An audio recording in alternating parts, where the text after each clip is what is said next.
आधुनिक युगातले श्रावणबाळ गोरगरिबांचे आमदार मान्य प्रकाशदादा सुर्वे यांच्या वतीने दर 5 वर्षांनी विभागातील ज्येष्ठ नागरिकांना काशी विश्वनाथचे दर्शन करण्यात येते। यामागचा उद्देश हेच असतो की आपल्या हिंदू संस्कृतीमध्ये काशी विश्वनाथचं दर्शन घेतलं की मोक्ष मिळते, असं आपल्या इतिहासकालीन प्रसिद्ध आहे।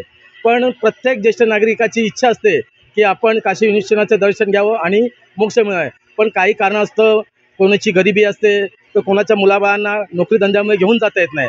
अशा ज्येष्ठ नागरिकांची सेवा करणे हीच खरी ईश्वर सेवा आहे असे आमदार प्रकाश सुर्वे मानतात। म्हणून आम्ही 20 तारखेला मागाठाणी विभागातून 2500 लोकांना काशी विश्वनाथ दर्शनाला घेऊन जाणार आहोत। तत्पूर्वी हे जे ज्येष्ठ नागरिक आहे त्यांचं आरोग्य सुरळीत राहावं, त्यांचा प्रवास एकदम व्यवस्थितरित्या व्हावं, त्यामुळे त्याच्या पूर्व तयारीसाठी आम्ही आज ज्येष्ठ नागरिकांचं ECG असेल, ब्लड प्रेशर असेल, शुगर असेल, ह्या चेकअप करून आम्ही हे करतो, जेणेकरून आम्हाला प्रवासात कोणत्याही ज्येष्ठ नागरिकाला त्रास न झाला पाहिजे याची काळजी घेण्यासाठी।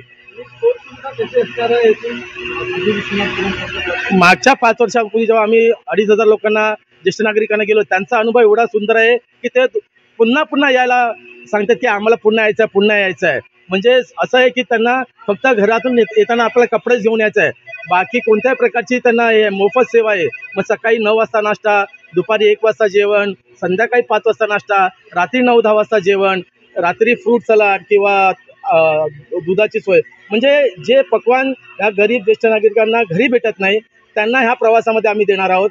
आणि त्यानंतर काशीला गेल्यानंतर एक खाजगी म्हणजे इकडून जाणाऱ्या लोकांना गंगा स्नान आहे, म्हणजे एक वैयक्तिक त्यांना काशी विश्वनाथचं दर्शन आहे, तसंच वैयक्तिक आमच्या इकडून जाणाऱ्या 2500 लोकांना गंगा आरती आहे। असा सगळा प्रोग्राम आम्ही वैयक्तिकरित्या आमदार प्रकाश सुर्वे साहेबांनी केले, जेणेकरून सर्व काही सुरळीत झालं पाहिजे दर्शन।